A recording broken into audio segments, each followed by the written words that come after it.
Throughout the whole sequence, you'll be chanting the Mahavakya. Om Nithyananda Paramashivoham is the japa which will be repeating throughout the whole sequence. And most of the asanas, you'll be engaging the Mula Bandha, where you're clenching the perineum in, and also having Swamiji as the visualization. Yatha Sadashtasana. Paryankam tat samakhyatvam yata samstham yata stitihi. Next asana is Samasana. Now sit in cross-legged position, hands on the knees with thumb and index touching in the Bindu Mudra. Idanim garbhininam yogabhyaso yatha lagughu. Now place the left foot against the genital region. Place the right foot over top of the left. Hands facing downwards on top of the knees. Gaze at the nose in Muktasana. Nipidya sivinim sukshma dakshinetara gulpataha. Now maintain the same position as Muktasana. Switch the gaze to the third eye. Siddhasana. Sthanam mamichendriyo chaladrisha pasyan dhruvorantaram. Now, maintain the same position as Siddhasana. Switch the gaze to the ground in front of you. Engage in all three bandhas in Siddhyasana. Vamapadiki jhano sivani madhita sakothano.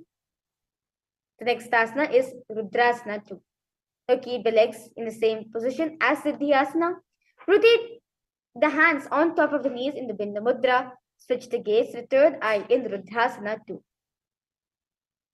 Vamacharna paridachna rakhe ekajukiti asa vididhake. Now switch the gaze.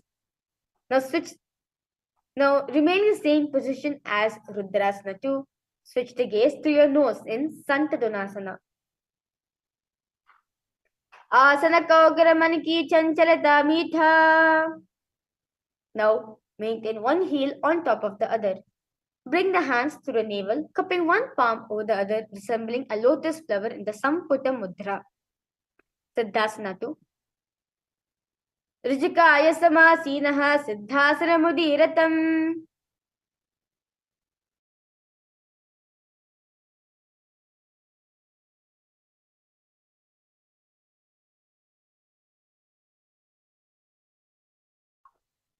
The next asana is Madhyayoni asana.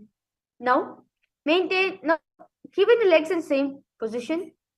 Now, place the little fingers beneath the bottom lip, ring fingers above the upper lip, middle fingers closing the nostrils, index fingers over the eyes, and thumbs closing the ears in the Shanmukhi Mudra. Bandhayoni asana.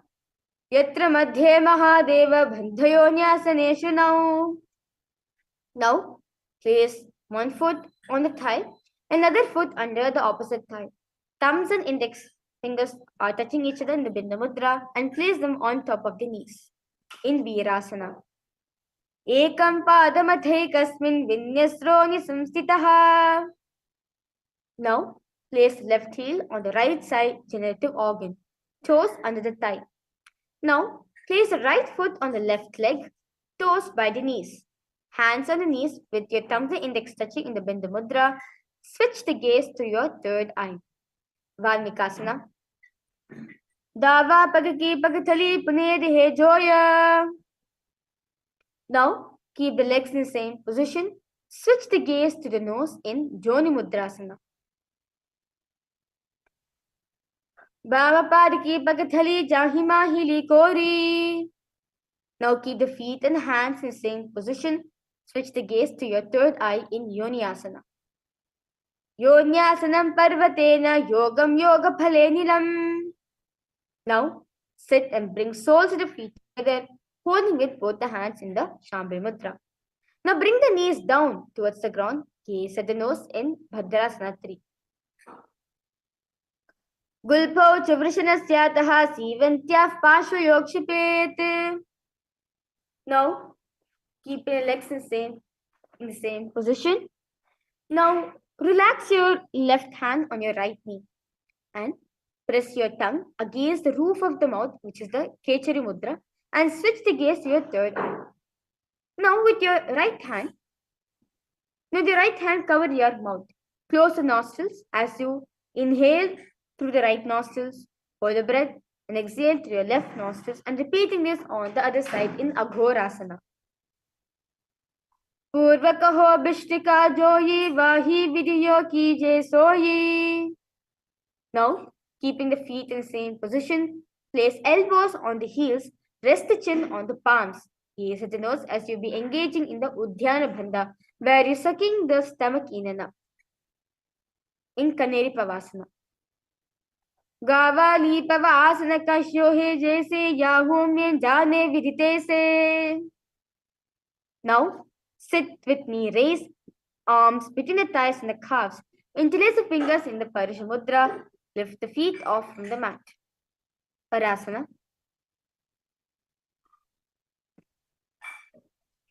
जोग प्रदिका दोबू करकी अंगुर जोयु वतशाम आने लगावे सोबू. Now, interlace the fingers around the feet, with soles together, toes that groove in the throat, heels touch the chest, chin on the hands, gaze at the nose in Gopi Chandasana.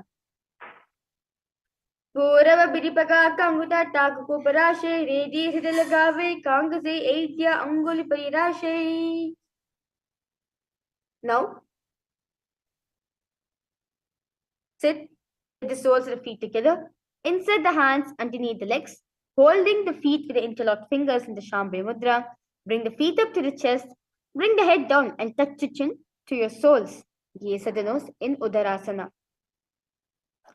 Dovu Pagatali Sampaya Thane Ubaya Hastiki Urdahi Tane. Now raise the feet up to your face, fingers interlocked, palms over the forehead in Vishishtasana. Dovu Pagatali Jodi Sampata Kare, Hath Dovu Baga Bichi Alatale. Now, from a seated position, lift both your legs over top of the respective shoulders. Bring the arms underneath the legs and up, interlacing the fingers around the back of the neck in the Shambhavi Mudra in Bhujasana. Sirasanam tu vikneyam kakshasanam param. Now, maintain a seated posture, raise the legs up, bring the elbows under the knees and wrap the arms around the back. Palm clasped in the Shambhavi Mudra, gaze at the nose in Kalyanasana. Dobu hath vagam vicha ane tilako goda niche tane. Now, with your right knee on the mat, place the right foot flat and perineum, and place the perineum on the raised heel. Now, raise the left leg over top of the right and bring the left heel to your right hip. Place the hands on the opposite knees in Sankatasana. Vava Padam Chiter Moolam Sanyasar Nitale. Now, from Sankatasana, slide the left heel to the left hip. Keep the right knee on top of the left. Place both the hands on the right thigh. Dhenukasana. Anusagi Nagara Panchtam Vishalim Dagalyam Ni. Next asana is Machandrasana. Now place the right foot on the left thigh. Then place the left foot on the right knee. Now bring the left hand behind the back and hold the right thigh. Place your right hand on the left thigh. Twist the body and gaze at the third eye in Machandrasana. Vama Janga Paritachna Tane, Vama Hasti Pishti Disha Ane. Now from Machandrasana, untwist and hold onto your respective big toes. Lean your forehead so it touches the ground, and chest should touch the knees in Machandrasana too. Prathama Jivano Charano Jijoyi Vamajanga Parirake Soyi. The next asana is Guru Asana.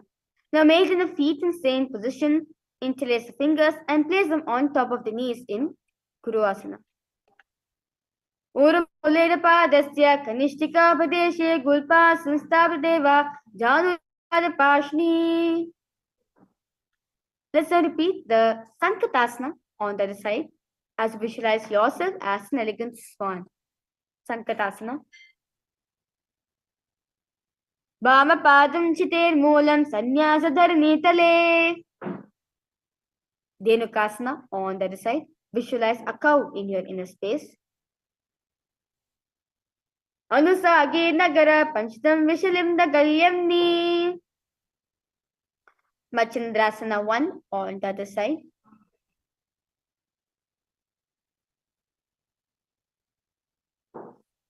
Vamajanga Paridachna Thane, Vamahasta Pishti Dishane.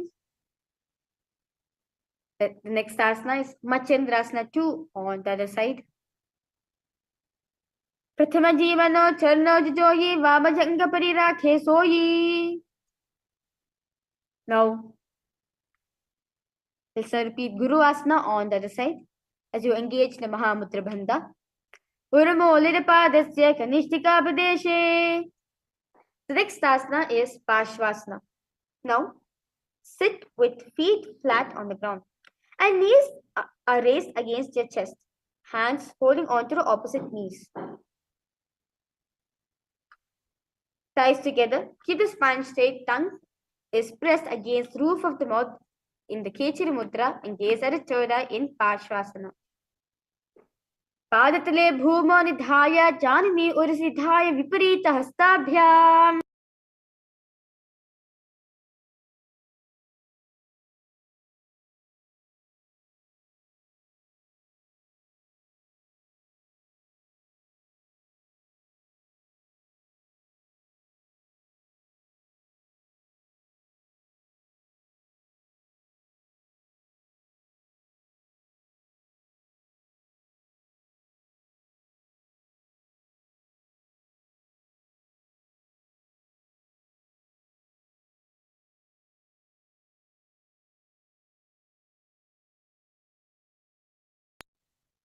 The next asana is Bodha Shokasana.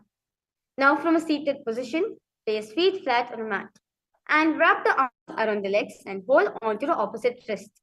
Place the chin onto the knees, gaze at the nose in Bodha Shokasana. Dovu pagatali bhuparidhare kormahile sekare.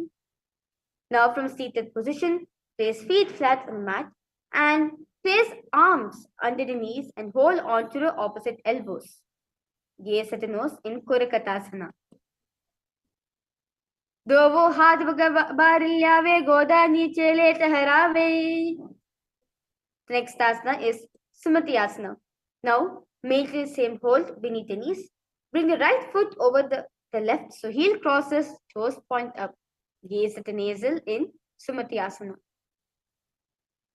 Mooladwar dharti parithane dava baga paritachapada ane. Now, extend the feet out straight. Arms raised straight above the head. Interlace the fingers in Shambhi Mudra. Wrist pointed outwards. Engage in all three bandhas. Gaze at the nose in Dandasana. Idaning garbhini nam yoga abhyaso yatha lagu bhu. Now, lean forward, chest forward and down, head to the knees. Hold the big toes with your index and middle fingers in Arambhasana. Dovu pagamila pasari pagakanguta pakadi latu godalagave.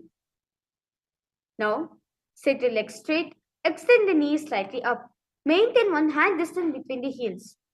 Now bring shoulders down, wrap the hands around the legs and hold the soles of the feet, gaze at the third eye in Vidokasana.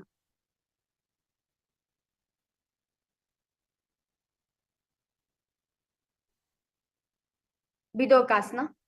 Pratame bhesi dova pavasare kachika urdako kurdo dhare.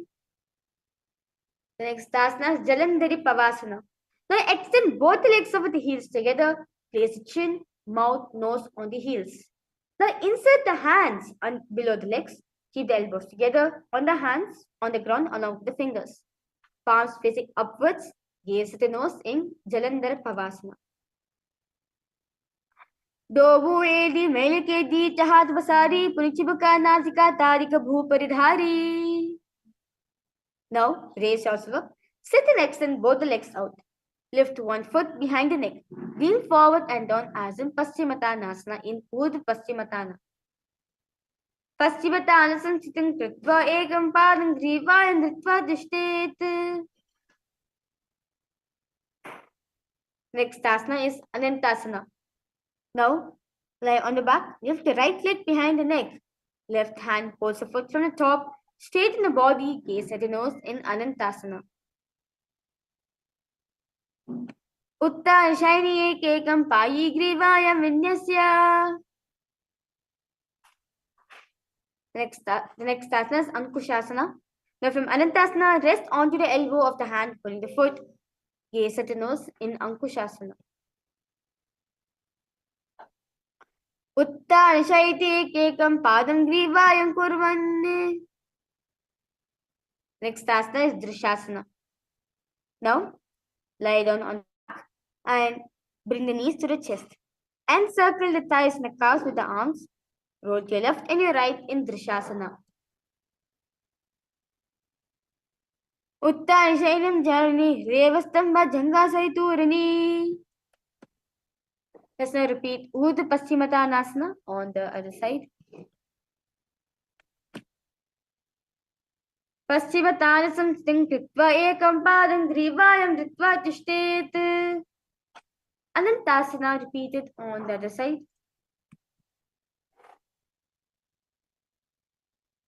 Uttarashayani ekekam pahi grivaya vinyasya. Next asana is Ankushasana.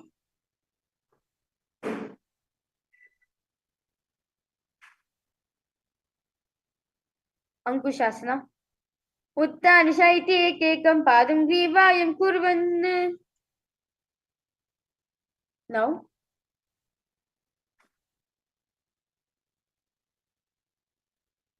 the next asana is Yoga Nidrasana. Now, lay on the back, lift the legs one by one up behind the head. Hold the hands behind the back, gaze at the nose in Yoga Nidrasana. Padabhyam veshaya kantham hastabhyam prishtabandhanam. Next asana is Atma Ramasana. Now, while laying on the back, raise the legs and twist the head.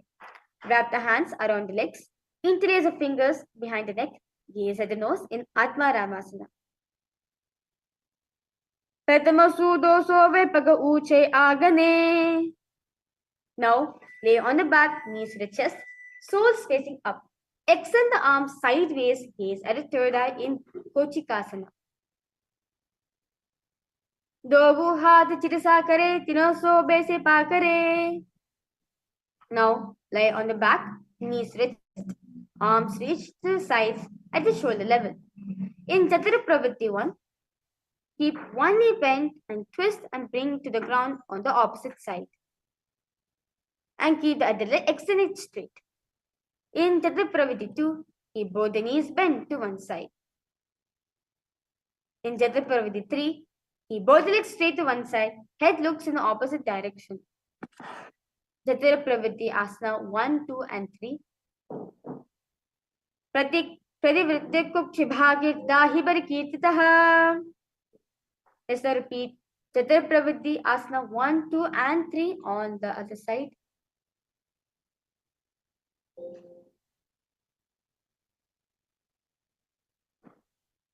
Parividhya Kukshibhagit Dahibar Kirtitaha. Next asana is Dvipadapitam. Now lie on the back, bend the knees and place feet flat on the ground. Hold the ankles and lift the hips up, gaze at the nose in Dvipadapitam. Pratikriyayitam dvandva pita sarva balapradam. Now, the same position, bring the arms over the head, place hands flat on the mat with fingers pointing towards the feet. Lift the entire body up off the ground in Paryankasana. Uttarashayam hastatalabhyam bhumi vavastabhya padatalabhyam. The next asana is Shvotanasana. Now lay on the back, bring the knees to the chest, hands and shoulders. Move the hips in circular motion in Shvotanasana. Shavavachairam samstapya jarni sammilya nabu amniya.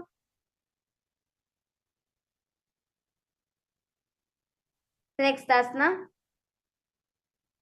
is Viparita Karini. Now lie supine, raise the raise the hips and legs up. Elbows and hands extended on the mat below, helping to balance the body as legs raise up straight. Now move the legs around and around in Viparita Karani 1. Bhutale shashiro dhatva khetaye charanadvayam. Next starts Viparita Karani 2.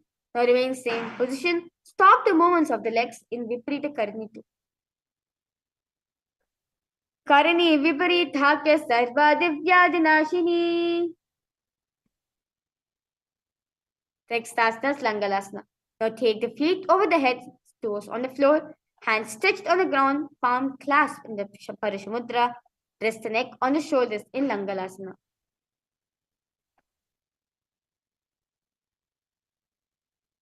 Narakasne sthitva nasikapadeshe bhuma padaprushte stapya. Next asana Shayita Paschimottanasana. Now hold the toes, arms are straightened in this asana. Tanam Shayitva Kurvita Shayita Paschimottanakam. Now spread the toes out wide and hold the big toes with your index and middle fingers in Supta Konasana. Vidyakukshibhagya tadahi barikirtitaha. Now hold the ankles, keep the knees straight, roll backwards onto your back, keep legs straight in Chakrasana. Shavasanasadau padau Kodyan mastakaf parau.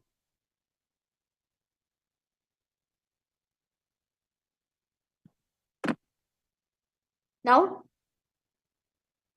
hold the big toes with your index and middle finger. Slowly open legs wide in Supta Prasarita Padangushtasana.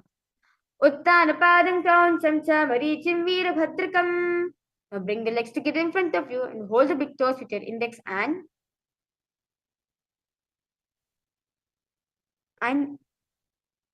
middle finger in Pranamudra. Supta Padangushtasana. Uttana Padam Kauncham Cha Marichim Veera Bhadrakam. The next asana is Matsyasana. Now from Supta Padangushtasana, move the legs into the Padmasana position. Lay down on the back and hold the opposite elbows over the head. Gaze at the nose in Matsyasana. Mukta Padmasana Kritva Uttanasayanam Charet. Next asana is Parasharamasana. Now, while laying on back in Padmasana, place backs of the right hand onto your left palm. Gaze the nose in Parasharamasana. Pratama kare Padmasana ache sudo sovar bhu paripache.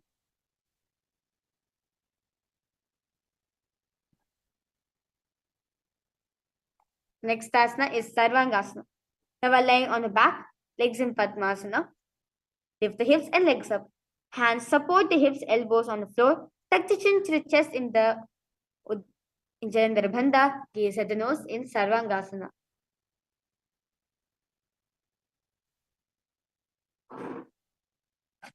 Sarvangasana.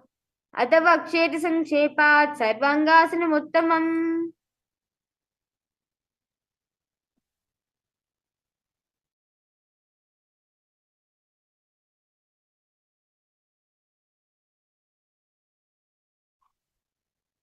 Next asana is Vrishchikasana. Now place one foot on the opposite thigh and lift the other knee towards the head. Extend both arms straight and hook the fingers forward. Gaze at the third eye in Vrishchikasana. Pratama Shaina Sudho Shike Sakhi Sambhisodakhe. Just repeat Vrishchikasana on the other side as we visualize ourselves as a powerful scorpion. Vrishchikasana on the other side. Pratama Shaina Sudho Shike Sakhi Sambhisodakhe. Next asana is Vrishabhpadik Shepasana. Now lie on the back and insert the fingers around the neck in the Parashamudra. Now lift both the feet off the ground, extending one leg straight and other knee to the chest. Alternate extending and raising the knee again and again in Vrishabhpadik Shepasana. Uttanam Shayanam Kritva Anulombihi Kandram Bhadva Kur Promlitva Nitam Bena.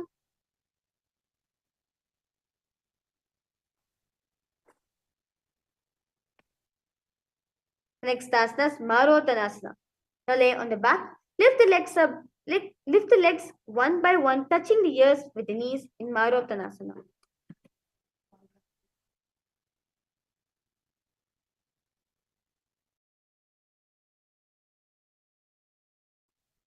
Marottanasana. Shotana संस्थि कृत्वा जानुद्वयं पर्येण कर्ण्य संस्पृशेत् मारोतनं भवति.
Yes.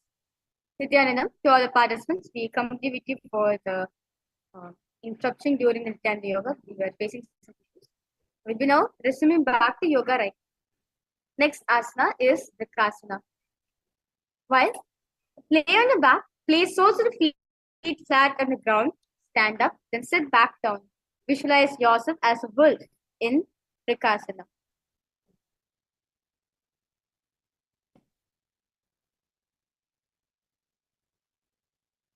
अत उत्थानं शयनं कृत्वा पादतलाभ्यां भूमिं धृत्वा उत्तिष्ठेत् विकासनं भवति. The next asana is Luthasana. Now, lay on your back. Quickly throw the legs above the head. Completely roll over, finish in a prone position, and repeat this again and again in Luthasana. Uttana Shayanam Pado Shriyanga Bhumo Stapayitva. The next asana is Saratasana. Now lie on your belly with toes extended. Hands on the ground by the shoulders. Contract the lips and make a sound like flute, whistling while inhaling in Saratasana. Yuja Shayanam Kritva Nabam Bhumon Dhayastam Vatyastabhyam. Next asana, Dehalyulanghanasana. Now raise yourself up to a plank position. Jump the legs forward and back between the arms in Dehalyulanghanasana. हस्तद्वयं भद्वा तन्मध्य चलाद्वयम् उदानैव वहीनीय अथा नयेत् देहल्युलङ्घनं भवति.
The next asana is Jatyasana. Now, from standing position, bend forward and place hands on the mat. Walk back and forth on your mat in Jatyasana. अतः जात्यासनं वक्ष्ये येन जातस्मरो भवेत्. We will now entering into the next. We were entering the first karana of this beautiful sequence, which is the Lolitika Karanam. Now, stand with knees bent and feet pointing outwards. So bend the elbows, keep the hands at the chest level. Now shift to move the arms across body, then bringing it back to the center. Now tilt the head back, and open the chest up towards the sky. Move the head in all directions in this beautiful karana.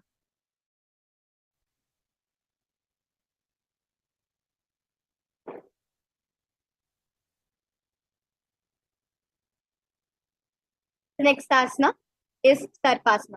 Now stand erect like a rod, arms by the sides, touching the thighs in a Shambhi Mudra. Ata Sarpasanam Vakshe Vayupanaya Kevalam. The next asana is Ushtra Satanasana. While standing, place all fingers on the mat, the stand on the feet on the fists. Begin to move and walk like a camel. As you visualize yourself as a camel in this asana. Mushti Kanishtabadeshe Bhumo Nithaya Uprapadate Samstapya. Now, continue to remain in the same position. Begin to move and walk like a horse as you visualize yourself as a horse in Ashvasana. Mushti Kanishtika Padeshe Shena Bhumo Nithaya Uprapadate Samstapya. Now, stand straight with feet together. Interlace the fingers behind the back in the Parashamudra and pull them down towards the calves. Open up your chest in Kapota Nikatasana.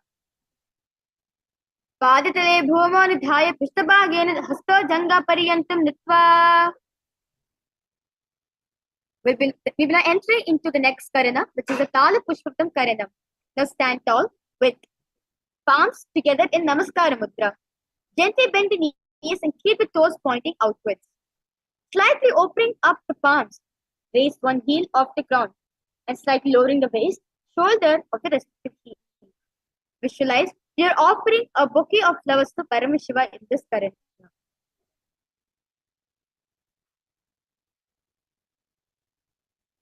Now,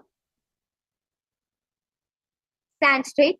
Bring the palms and forearms together in front of your heart, forming the horn of a rhinoceros in Khadgasana. Nujya sartamasmanam kritva padatulabhyu. Now sit down all the way low. You can go to the ground. Stand up. Do this again and again in Uttanottanam. Punaf uthatavyam asitattvam iti Uttanottanam bhavati. Now stand up straight. Raise the arms over the head and jump repeatedly in Musalasana.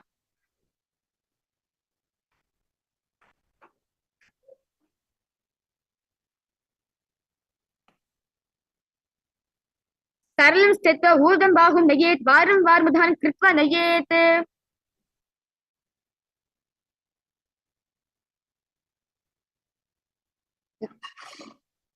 The next asana is Uchishaka. Now in a standing position, pull the sole of one foot towards your belly. With the other leg, sit down and stand up. Alternate in both the sides in Uchishaka. Hastadvayena dhritva tishtet Uchishakam bhavati.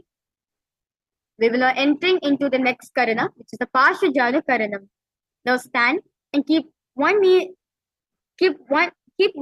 leg slightly bent, the toes pointing to the side. Now bend and lift the opposite knee towards the chest, pointing the toes downwards. Now keep the arms holding the knee close into a fist. Let the opposite hand place on top of the thigh, wrist twisted and fingertips pointed towards the center of the body in this karana. Now, on one leg, lower the body to the mat, then stand straight, lifting the raised leg to the opposite thigh in Tandavasana. Ekena padena statavyam Tandavasanam bhavati. Now place left foot on the inner right thigh and stand erect like a mat, like a rod, hands by the sides in Brahmanasana. Brahmanasana vakshe yakritva brahmano bhavet. Now stand tall, wrap the left leg open around the right knee. Tuck the left toes on the other side of the right knee. Simultaneously cross the left arm below the right and bring the palms together in Garudasana 3. Uttana kurmapi tesya simhyas Garudamevacha. Now stand erect.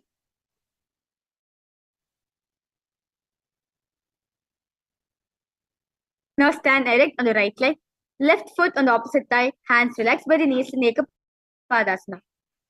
Daksha Dhimvama Padasya Jhangoparinidhaya cha. Now stand on the right leg, hold the big toes of the left foot and straighten out to the side. Rotate your body quickly on the standing leg in Dhruvasana. Ekena hastena dandurupasya ekasya padasya akram dhritva. Now stand on the right leg and lift the left foot behind the neck and stand tall. Alternate between sitting and standing in Trivikramasana. Ek Grivayam padasam stapasthathavyam uthathavyam Trivikramasanam bhavati. Let's now repeat the Parshvajana Karanam on the other side.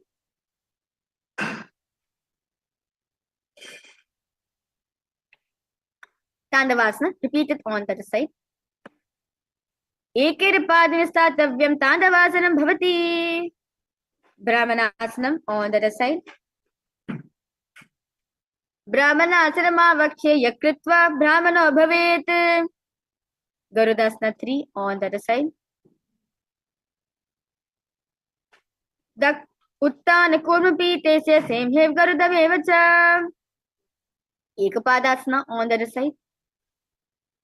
Daksha Dhimvama Padasya Jhangoparinidhaya cha.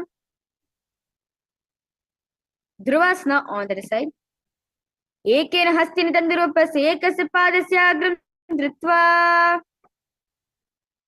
Trivikramasana on the other side.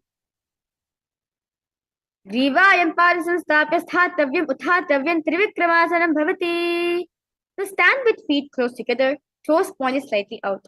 Keep both the hands to the sides of the body and relax your whole body completely in the Samanaka Karanam.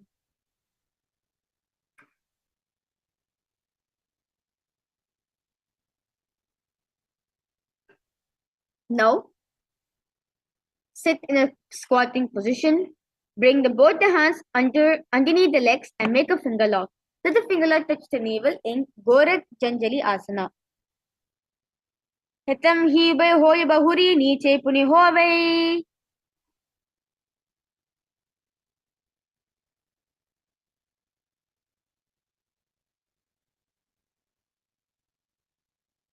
Next asana is Kanchasana.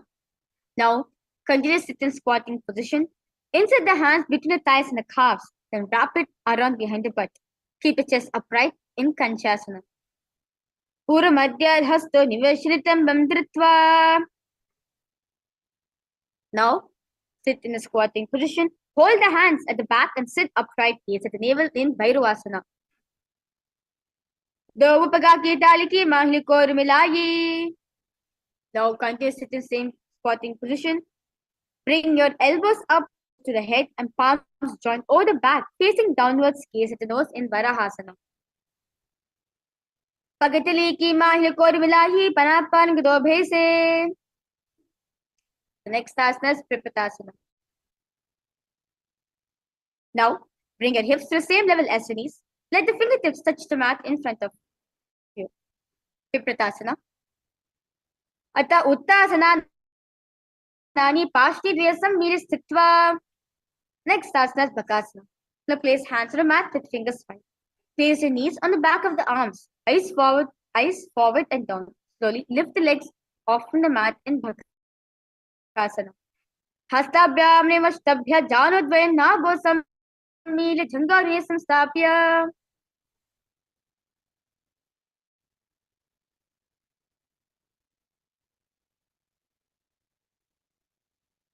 The next asana is Sushtanga Kapalayasana. Kneel down, head on the ground, palms spread for support. Raise the body on your head and move the legs into Padmasana and gaze at the nose. Asana Kogana Kapala Acho Hoyi. Now sit down between the feet. Let the heels come outside the hips. Hands on the respective knees. Sit straight, gaze at the nose in Guptasana. Jano Borantare Pado Kritva Pado Jagopayete. Now hands on the ground, fingers wide open. Lift the body up straight in Vrikshasana 2.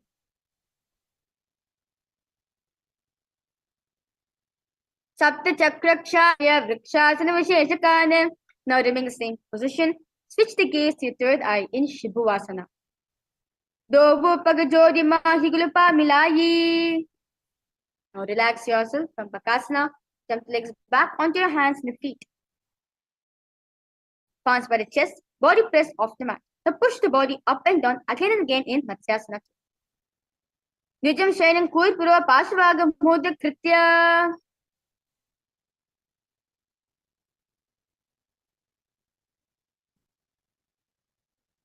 Now lie prone on the belly, hands on the hips. Extend the legs jointly and point the toes. Lift the chest to your left and your right like a snake in Sarpasana 2.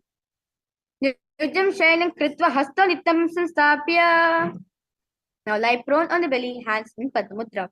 Holding the chin, legs straight, toes pointed together in Niralambhanasana. Karabhyam Pankajam Kritva Tishtet Kurparaya Shuddhihi. Now place hands flat on the mat in front. Straighten the arms and bend the knees, bringing the feet towards the upper back. Lift up the head and the chest in Chatrasana.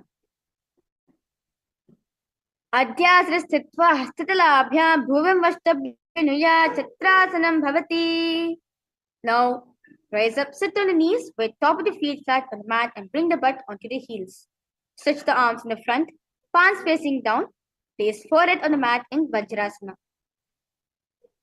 Idaning garbhinam yogabhyaso yatha lagubhu. Now from Gajasana, Alternate striking the ground with your hands in Meshasana.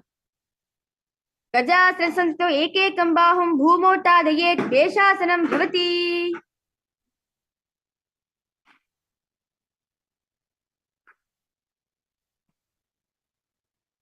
Now, from Gajasana, lift the legs into the air. Slowly bring the forehead to the ground in Ajasana. Gajasrasanto padadam mantra kritya mastikena. Now sit on the heels, legs together. Place your hands on the respective knees. Keep the spine straight, gaze at the nose in Dhanantarasana. Purabha Vidhi Parihadiki Kagasesya Panashara Modi.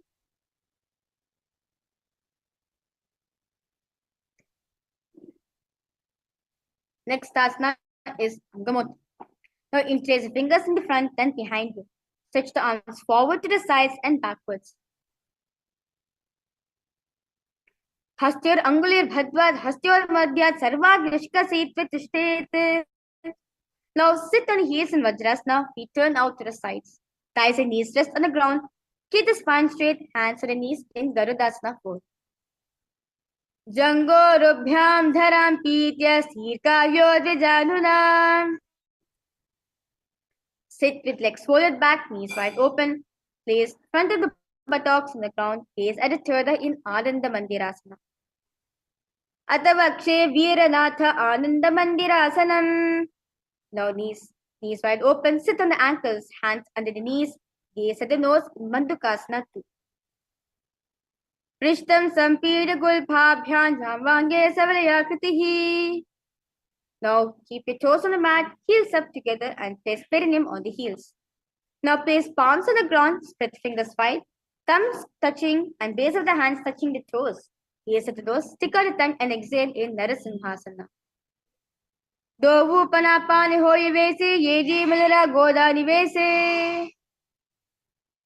Next asana is Vishrakasana.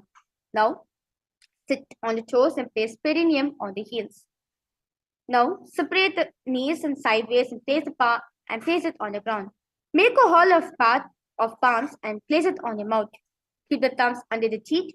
Close the lips. Gaze at the nose in Vishrakasana. Dovu Paganki Yedi Joyi Godapanam Vanam Puni Hoyi. Now remain in the same position. Bringing fingers to your arm, imitate as if monkey scratching. Gaze at the third in Makadasana.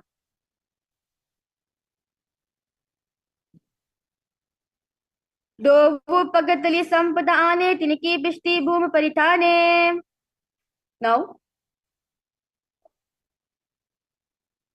Now hold the elbows behind the back. Slowly lift the knees off from the floor. Gaze at the nose in Vajrasangarasana. Pagatali Pratama Panapani Hoyi Bese Yedi Dovu Edi Guda Nivese. Now keep the toes down, ankles crossed behind, sit on the heels. Place the palms on the mat to the sides in Kanjanasana. Kanjanasana ma vakshe yakriva sustiro bhavet. Next asana is Kurmasana. Now, with toes flat, cross the feet and place perineum on back of the heels. Keep the knees wide open on the floor, rest the hands on the knees in Kurmasana. Gulpo Chivrishanasyado Yukramena Samahitau. The next asana is Yogasana. With toes flat, cross the feet and place perineum on back of the heels. Gaze at the nose. Visualize the supreme pontiff of Hinduism in your inner space. Yogasana. Gudam niyamya gulbhabhyam yukramena samahitaha. Now stand on the knees. Cross the ankles behind. Place the feet near the opposite knees. Hold the calves with the fingers inside and thumbs outside. Gaze at the third eye in Vijogasana.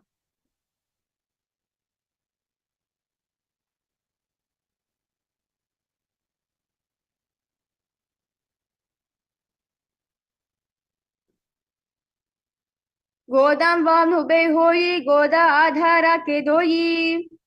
Now in kneeling position, bend backwards, hold the ankles with hands. Keep the arms straight. Push the hips forward, tilt the head back in Ushtasana 2. Merudandagadi dhari samifpadaya sufpuman. Now with heels together, hands on the soles of the feet, slowly lean back. Bring your elbows and back of the head on the mat. Gaze at the nasal in Chatyasana 2.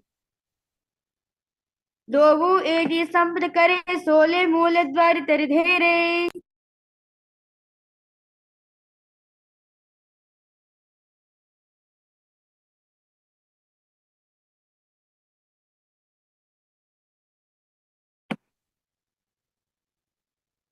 Next asana is Viratasana.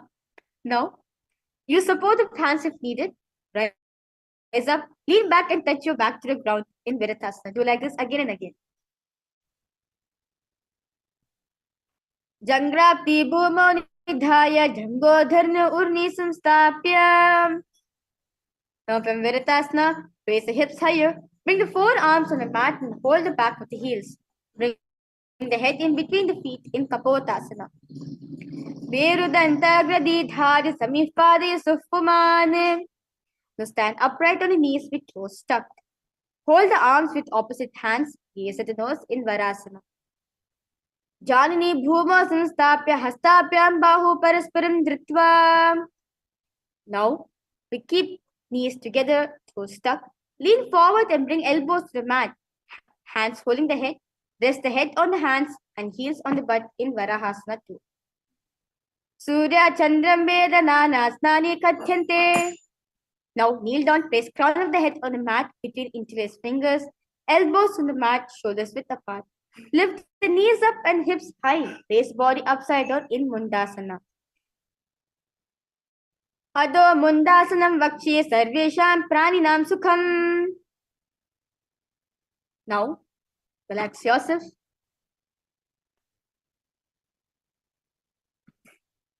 Kneel down, head between the knees, elbows are adjacent to the knees. Hands hold the head. Inhale and exhale through your mouth in Andasana. Pratama Pakatali Samathe Rave Korama Huli Ubhe Milave. Now lie on the belly, arms extend straight out. Lift the thighs, arms and the chest off the ground in Viparita Shalabhasana. Shalabhasana Bedasya Nadu Berunda Namake. Now lie on the belly, arms to the sides, palms down. Keep the forehead on the ground. Keep the chest on the mat. Lift the legs up together in Kapalasana. Kapalam bhumo nidhaya urdhvam padam nagyet kapalasanam bhavati. Now lie on the stomach, hands by your sides. Lift the legs up over the head and slowly place the feet on the mat in front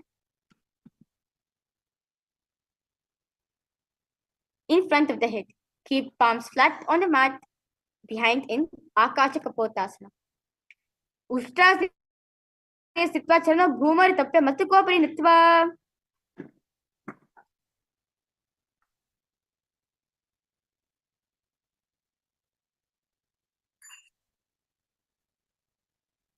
The next asana is Chatakasana.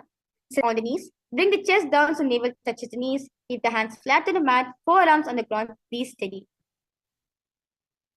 Purparaparyanta hasta dharavastamba janveenava sankuchitishthetam. Now kneel down, hands and elbows on the mat.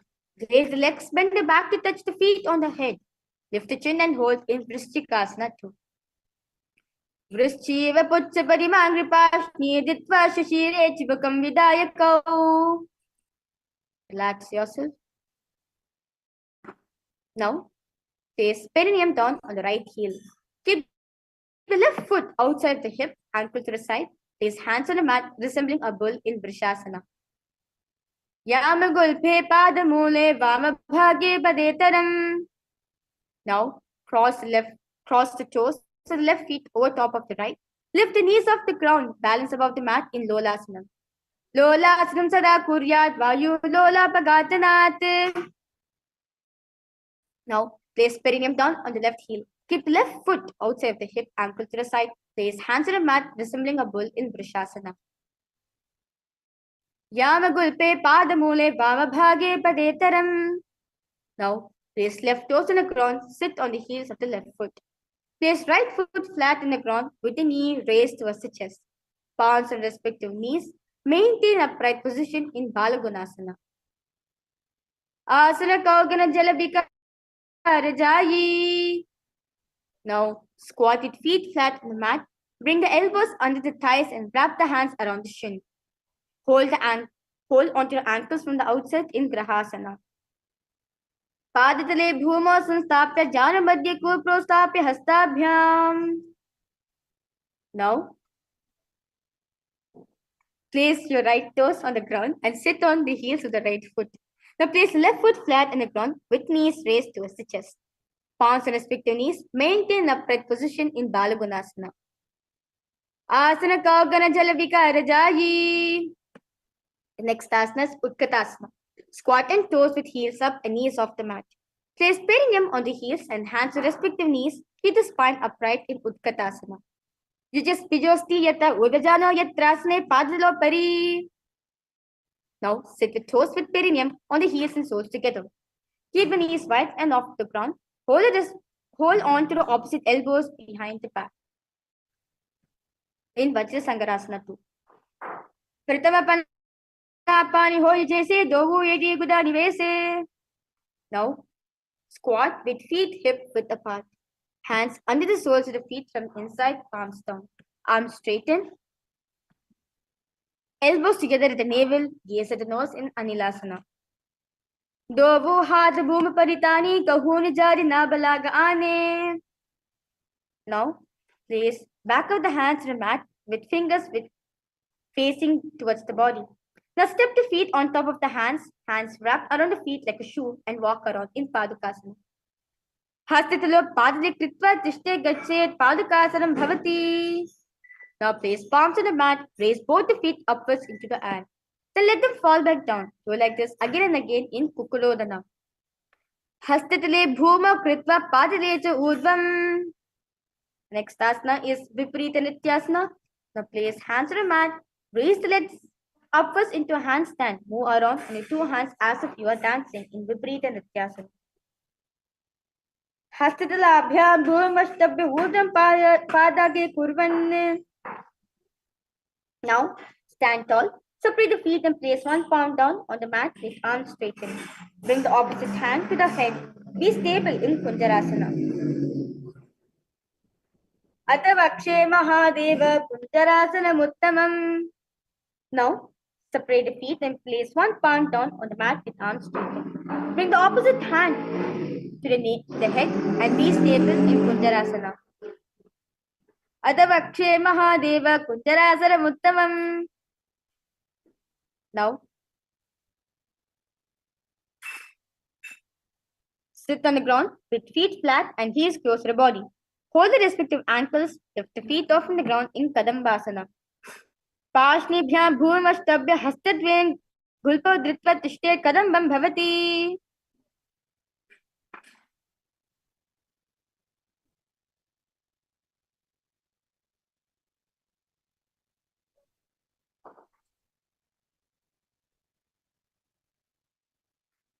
Now, sit with heels at the perineum. Hold the ankles with hands and press them towards the chest in Pavanamuktasana. Dvayostu padayof panim latva swastvani tambake. Next asana is Chakorasana. Now, sit and lift one leg behind the head. Place both the hands flat on the mat and extend the opposite legs up with knees straight. Lift the entire body off the ground and keep the chin up in Chakorasana. Purvatadam chatuspadapitam vajrasanam tatha. Now, sitting on the ground, hold the left toes with the left hand, index and middle fingers. Pull the foot to the left ear. Now extend the right leg out, keeping it straight. Hold the big toe with your right hand. Visualize yourself as a bow in Dhanurasana 2. Padam gushtodupa nibhyam grihitva shravanavadhi. Next asana is Ashtavakrasana. Now lift the left leg over top of the left shoulder. Bring the right foot across and hook on top of the left foot. Lean forward and down while extend the legs out to the left. Lift the head and chest and balance in Ashtavakrasana. Vashishtavadakondinyam udakukkudamevacha. Now place your right foot on the left thigh and bring the left foot flat on the ground. Have the left shoulder underneath the raised left leg. Place the hands flat on the ground in Pranasana. Etat prabhedam akshami karoti yasa chamaraha. Now place right foot at the root of the left thigh, then the left leg by the side with the right knee. Hold the left leg by the right hand and twist the body and remain steady in Paramashivoham. Vamormoolar Pridakshapado Janhor Bharir Veshta Dakshidoshina. Let's now repeat Chakorasana on the other side. Purvadanam Chadushparipeetham Vajrasanam Tatha. Dhanurasana 2 on the other side. Padam Gushtodipanibyam Grihitva Shavanavadi. Ashtavakrasana on the other side.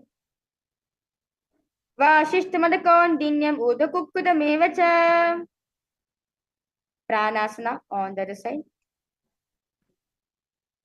Etat prabhedamakshami karodi sachamaraha. Pashamascindrasana on the other side. Vamormoolar Pridakshapado Janhor Bharir Veshta Dakshidoshina. The next asana is Ardha Paschimottanasana. Now keep one leg straight and press perineum with the other heel. Chest down, hold your toes and bring the head towards the knees in Ardha Paschimottanasana. Ekam padam prasarya ekam padastha pashnina. Next asana is Crown Chasana. Now place your left ankle outside the hip and hold the sole of the right foot and lift the leg up towards the forehead. Keep the knees straight, gaze at the nose in Crown Chasana. Vashishthamadakondinam Udakukkudamevacha. Let's now repeat Ardha Paschimottanasana on the other side. Ekam padam prasarya ekam padastha pashnina. Crown Chasana on the other side. Vashishthamadakondinam Udakukkudamevacha. The next asana is Swastikasana. Now sit with soles between the thighs and the calves. Keep the spine straight. Palms rest on the knees. Swastikasana. Jano vorantare samyak kritva padatale ubhe. Now keep the feet in the same position. Cover the heels with respective hand. Tuck the chin to the chest in the Jalandhara Bandha. Gaze at the tip of the nose in Gorakshasana. Jano vorantare pada uttano vyakti sansitau. Next asana is Bhagasana. Now bring the left heel to the perineum, right foot on the left thigh. Close your eyes with the index finger, nose with the middle fingers, ears with the thumb. Gaze at the third eye in Bhagasana. Vama Pashna Gudam Sapya Dakshagram Vama Janghane. Now place feet on top of the opposite knees. Place hands on the ground, palms facing up. Keep the spine straight, gaze at the nose in Yogasana 2. Uttano charno kritva samstopyari janunoho. Now, from Padmasana, place hands flat on the mat beside the body and press the hands into the mat and lift the knees up from the ground. Balance above the ground in Urdhva Kukkutasana. Vashishthamadakondinam Urdhva Kukkudamevacha. Next asana is Siddha Haritriyasana. From Padmasana, insert both the hands to the knees and place them on the mat. While lifting the body up, stay seated on the mat, gaze at the nose in Siddha Haritriyasana. Pratamam Padmasana ko kare hastadom goda sandhidhere. Now from Padmasana, place hands on the mat through the gap of the calves and the thighs. Lift the thighs up to the shoulder and legs off the mat. Stay above the mat, gaze at the nose in Hamsasana. Kukkudasa stitva skandam paryantu urnitva tishtet. Next asana is Karmukasana. From Padmasana, while sitting, you reach the hands behind the body, interlace the fingers in the Parishamudra, bring the forehead to the floor, gaze at the nose in Karmukasana. Pratama Padmasana ko kare goda samdimahi karidhere. Now, raise yourself up. From Padmasana, insert both the hands through the thighs and the calves. Bend the elbows and hold the respective shoulders with hands in Kurmasana 2. Bami Janga Paridachina Pava Tahini Janga Paribamilyava. The next asana is Granthi Bhedasana. Now from Padmasana, insert both the hands through the thighs and the calves. Bend the elbows and hold on to the respective shoulders with hands. Bend the head down, tuck the chin to the chest in the Jalandhara Bandha. gaze at the nose in Granthi Bedasana.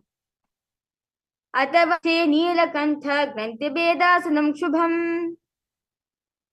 The next asana is Uttana Kurmasana. From Padmasana, insert both the hands to the thighs and the calves, lay on the back and bend the elbows and hold on to respective shoulders with hands. Uttana Kurmasana. Kukkutasarabandhastam karabhyanata kandharam. Now, from asana, place both the hands through the gap of the thighs and the calves. Place one hand flat on the mat, holding its wrist with the other hand. Lift the body up and hold in Pangu Kukkutasana. Kukkutasana chitva ekena astine anyasya maribandham dhritva. Let's now repeat Pangu Kukkutasana on the other side. Kukkutasana chitva ekena astine anyasya maribandham dhritva. Now from Padmasana, place elbows on the toes and interlace the fingers in the Parishamudra. Rest the chin on the knuckles, press the thumb on the throat in Giridhrasana. Jano Borantare Pada Uttano Vyakti Samsitau. Next asana is Padmasana 3. Now, continue to sit in Padmasana position. Hold one hand over the other, palms facing upwards. Keep the spine straight, gaze at the nose in Padmasana 3. Uttano Charano Vidhaya Vidivat Shakti Sthito Yogirat. Now, continue to sit in Padmasana position. Place palms on top of the knees. Keep the spine straight, gaze at the nose in Padmasana 4. Etat Padmasanam Kuryat Pranavayu Prasiddhaye. Now from Padmasana, hook the right hand, index and middle fingers around the right toes. Lift elbow as if pulling a bow back and move the big toe around. Now place the left hand on the opposite knee, keeping it straight and repeating this on the other side in Karmakasana 2.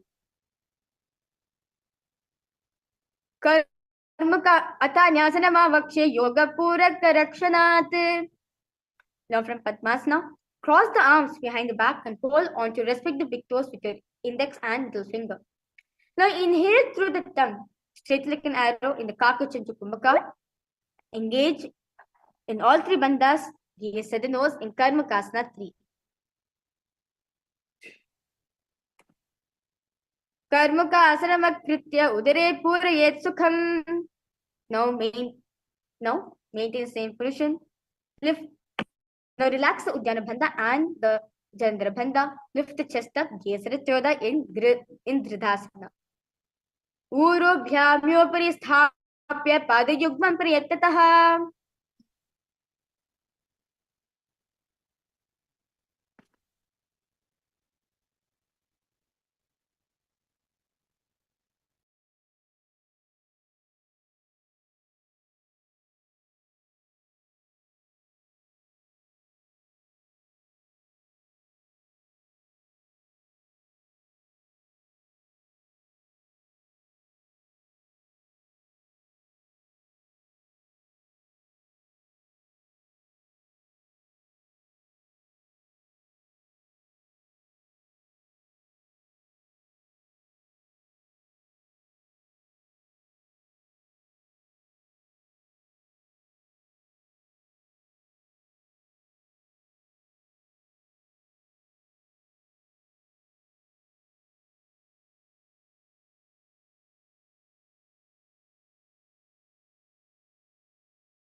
Next asana is Nagarasana.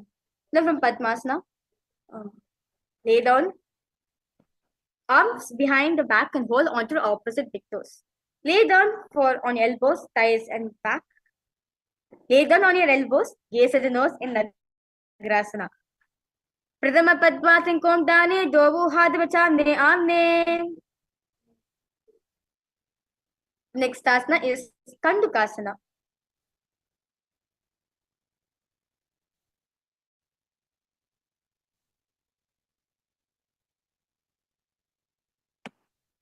Now relax yourself in the Padmasana position. Embrace the knees to your chest in the Parishamudra.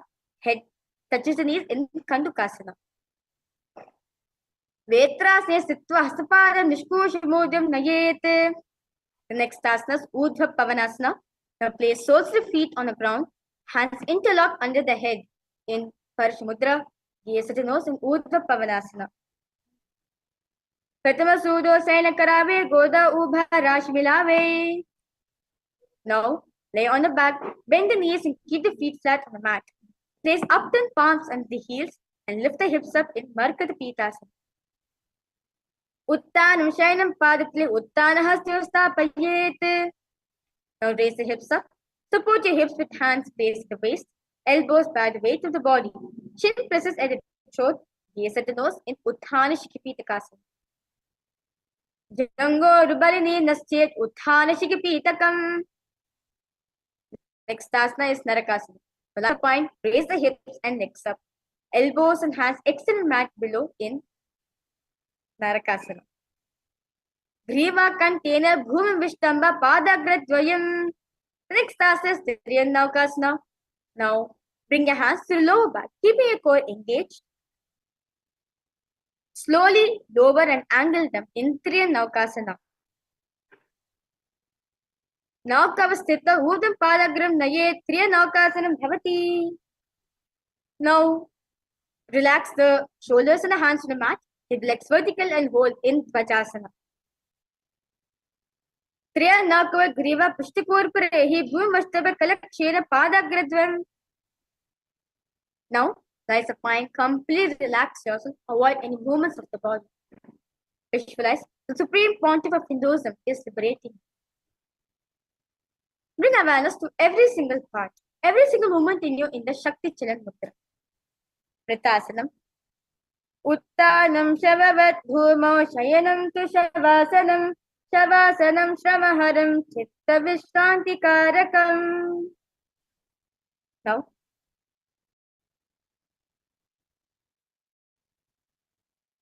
continue to chant the Mahavakya in your inner space. Let your whole body vibrate the frequency of the Mahavakya. Nithyananda Paramashivoham Om Nithyananda Paramashivoham Om Nithyananda Paramashivoham Om Nithyananda Paramashivoham Om Nithyananda Paramashivoham Om Nithyananda Paramashivoham Om Nithyananda Paramashivoham Om Nithyananda Paramashivoham Om Nithyananda Paramashivoham